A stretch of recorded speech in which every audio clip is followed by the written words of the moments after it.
Kell for Miles. It's your boy Young Smack the General. I'm Bidak, little hiatus, know what I mean?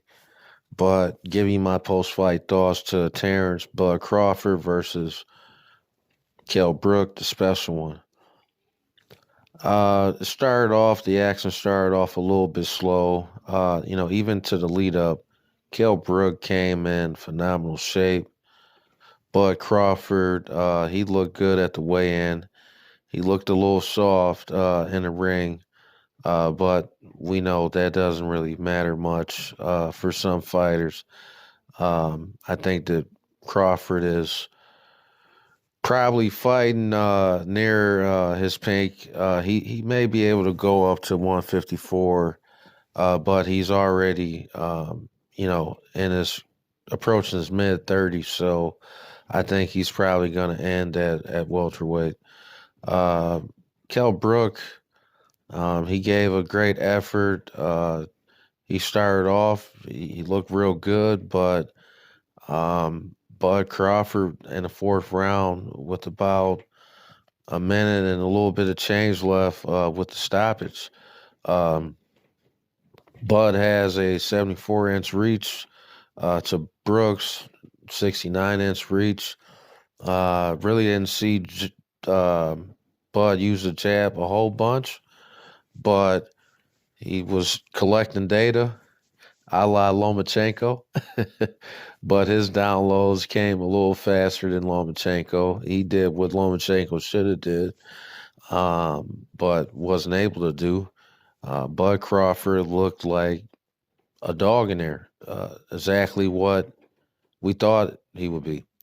And Brook, it's unfortunate. He steps up to world level, and there's something missing. I'm not really sure what it is, but once you've seen him get hit with that shot, he no mas. It was like he had flashbacks, and the way he got hit and that eye blew up, how it did, and he was out here doing the damn stanky leg all over the ring. I mean, you can't be electric sliding everywhere and expect the ref to not stop it. I mean, the ref could have let it go a tad longer, but shit, he was done. That just would have resulted in more punishment. So I see that Bob Arum is trying to make up with Bud Crawford and smooth the air the airstrip, the runway, so to speak.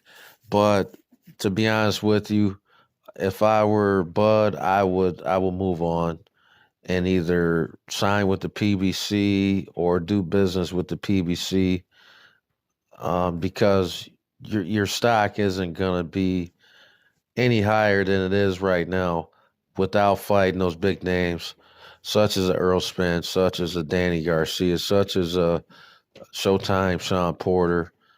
I want to see the best fights. I want to see who's the best out of this batch. I was talking with KO earlier, and we're talking about what's the highest division in boxing. I think it's hands down the lightweight division. With those 3 to 4 young superstars that I think Tank, he ends up staying down at 135, but I certainly can see Devin, Tiafimo, and Ryan Garcia eventually landing at welterweight.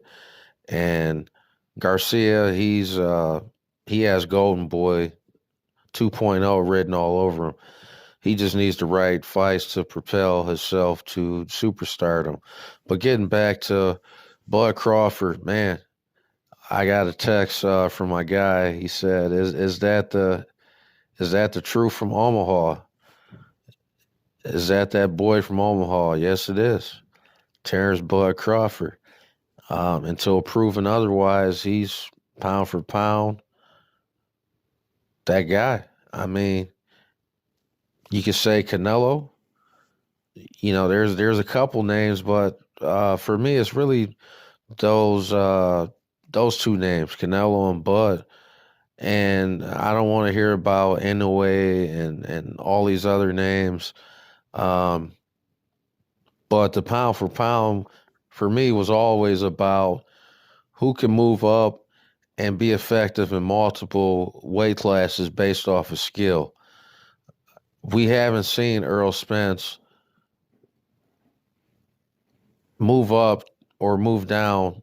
He started at 147. He's heavy for the weight class. We haven't seen him go those multiple weight classes. We saw Bud be undisputed at 140. We saw him collect titles at 135. That guy is different, man. And given his getting up there in age, I hope that he gets the right fights. And he has to hit the gas to cap off his career. He named off, 4 fighters. Pretty much everybody I named off, except with the exception of, you know, um, yeah, everyone I pretty much named off. And also, he threw Pacquiao in the mix.